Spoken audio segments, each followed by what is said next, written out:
Ennis? It's not pronounced Enos. It's pronounced Ennis, Texas. Woo! I thought it was a 3-hour drive. It's actually 7.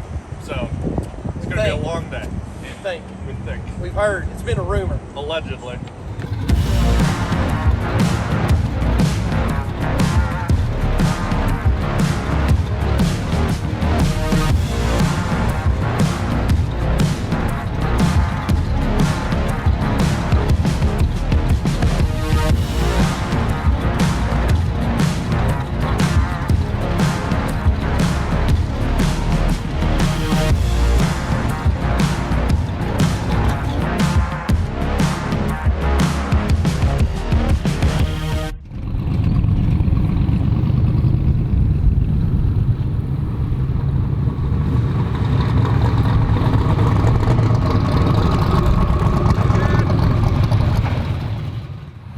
So far so good. Starting to warm up a little bit. Starting to feel like Colorado. All over again, right? Great this morning. Now it's like, whoo, starting to get a little testy hot. But Andy's fans just quit working. Ooh. Which is not ideal, given the fact that it's getting hotter. Let me get this guy. Who's this guy? I've never heard of him before. I don't know. Never Must heard be a of him. YouTuber. Must not be that famous. Yeah, not at all. I've never heard of him. Nah. Hi, John. Oh, that's not John.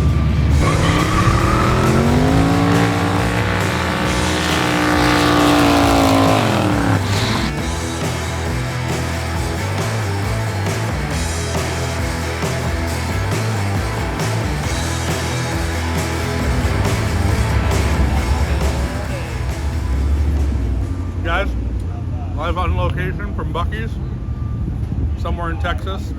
The Dippin' Dots are delicious. It's hotter than Haiti out here. And we're making our way, but nothing's broke down, so we'll consider that good, and hopefully we get some shade at the track, which I don't think is going to happen, but we're going to probably hope to roll in a little bit late, and then once we get there, they'll start to cool down, and then we can get the car turned over and start racing. But this is part of race week. You got the conditions in front of you, you got to deal with them, so if you ain't smart enough to put air conditioning in, which I'm not, you're going to deal with it. That's, get your, Dippin' that, yeah, Dots. that's your air conditioner. That's my AC. Yeah. Andy got them. Brett got them. Spent $42 on Dippin' Dots. Like I got them. Nice. I could just spill them at me. Really?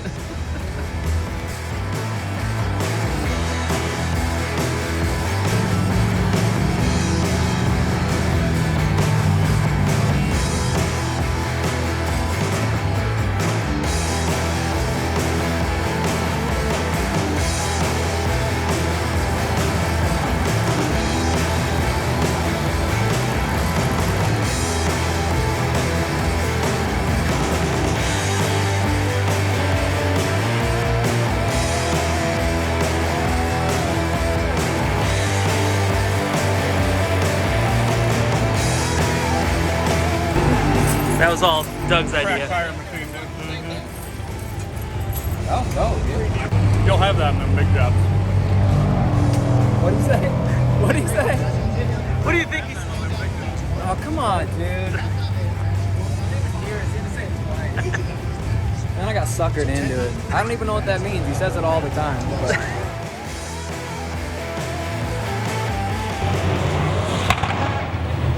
So last night we noticed a lot of fuel correction on our last pass, and basically we realized that the high side of our pump dies, which means that the injectors were just staying open trying to pour in extra fuel so it can meet its target. All the plugs look good except for this one. We nipped the plug. Yeah. Didn't even know it. We just honestly didn't think it was going to be bad enough to really hurt anything, but it obviously was. So we threw a new one in there. It might be down the cylinder, I don't know. We're going to watch it, but it's not smoking. It's not giving us any other indications. It seems to run fine down the road, so we're thinking the smart coils are arcing far enough to do it. Cylinder might not be perfect on it, but we'll see. That's all we got, for how far away from home now. So we're just going to shove a new one in there, and hopefully it's good enough to run the rest of the week.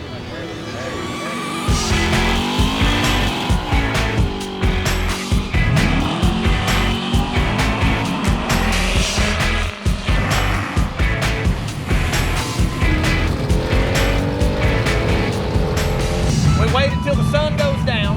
They're gonna run what's left of these index cars, I think, and then they're going to do a track prep.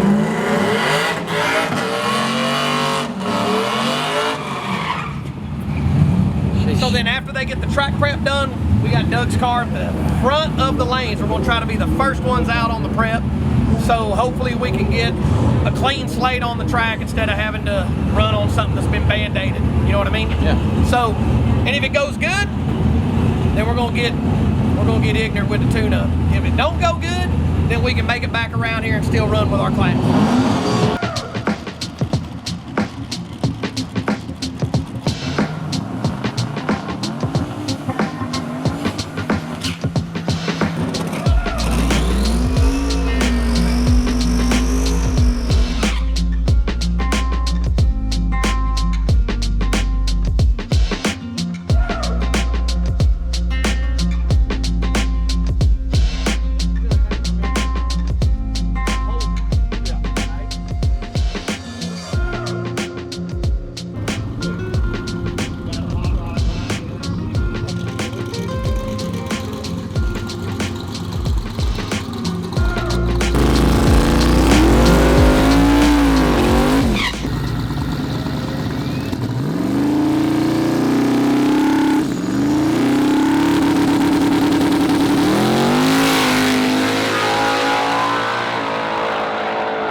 Oh no!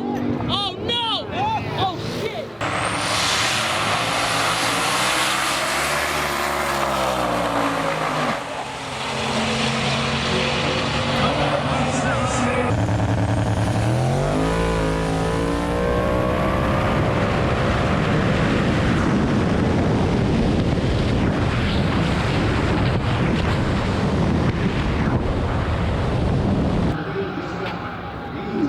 Oh god.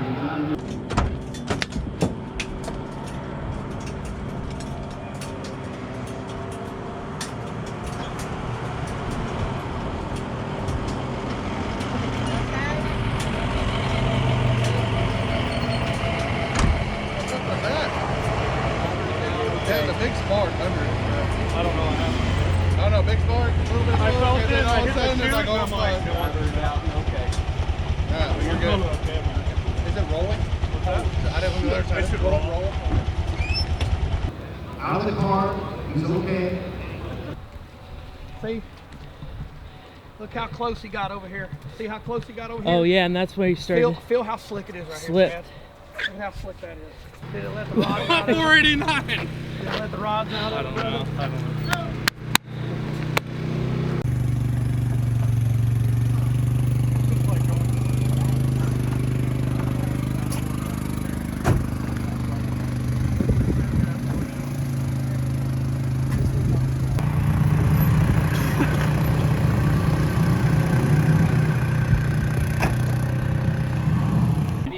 Can you imagine all that oil just being, dude? Imagine running over your It's oil actually pretty pan impressive. and cutting You it. ran over your whole That's oil some pan. body parts away from Dude, if all that oil would have been under the tires, it would have been uncontrolled.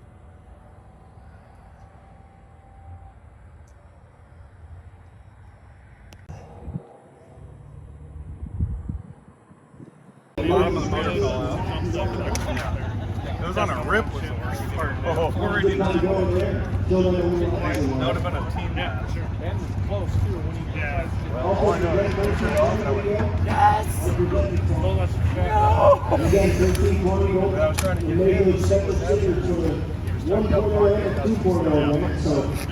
That's what it is.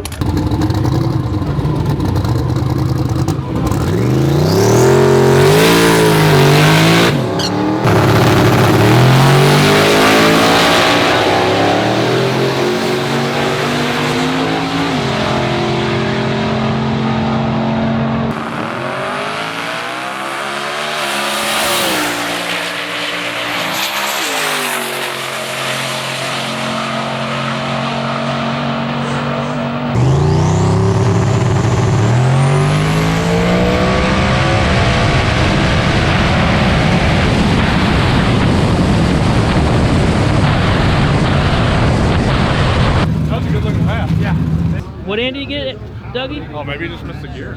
518. That's 6 number improvement over last night. Woo! That's a shoe buddy, Making right? some ground. That's a shoe buddy. All right, Andy, 518. 518. Man, I did. We put the same tune-up in it as last night. I didn't really change anything. I held the shift a little bit longer through there, and it liked it. It actually 60-footed a little bit worse. It went 138 tonight. It went 131 last night. So I could feel it just starting to try to haze the tire, but it drove through it. So it's a good track. It was a good run. I was happy.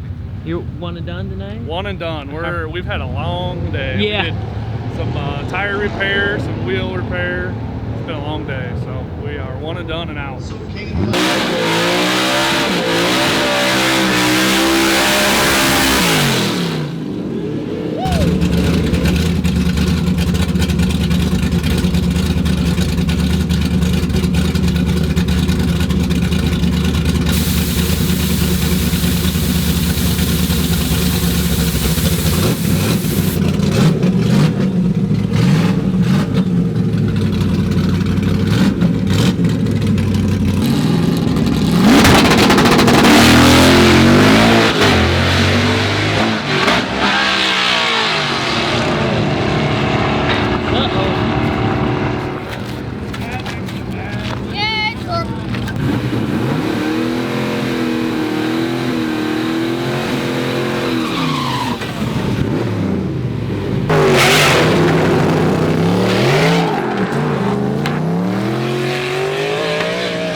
Yeah, worst nightmare come true car.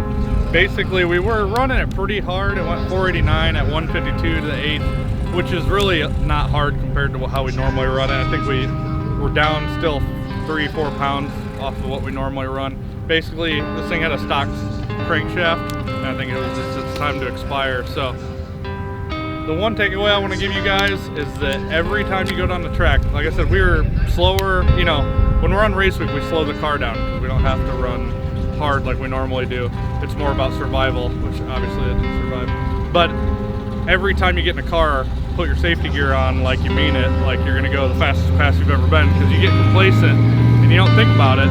But at the end of the day, you're still going fast. This thing went 489 at 152 to the 8th, and I went through the quarter-mile trap sideways, 811 at 124, and bumped it against the wall. You know, I make it sound like it was nothing, but it hit pretty hard, and I was able to walk away. And if I would have hit head-on, I probably would have been fine too, because I had all my stuff on. And I can't thank the Texas Motorplex guys enough. They were literally there by the time I got out of the car. So wear your safety stuff, take it serious. If you come to a track and they don't have a safety crew, just leave. Tim McAmis has said this before. If you go to a track and they have crappy guardrails, leave. You don't need that shit in your life. It's gonna peel your car apart and probably kill you. And at that point, it's as much your fault as the track. So take responsibility for your safety. That's the difference in walking away. My elbow hurts a little bit from hitting the cage bar, but that's the extent of my injuries. So we're gonna go home, cut this thing up, and hopefully fix it. And the only reason is probably because of a good cage and safety equipment and a good staff and everything else. So sucks, but our race week's over. We're gonna root Andy on, maybe drink some Busch lattes, and we'll see you guys later.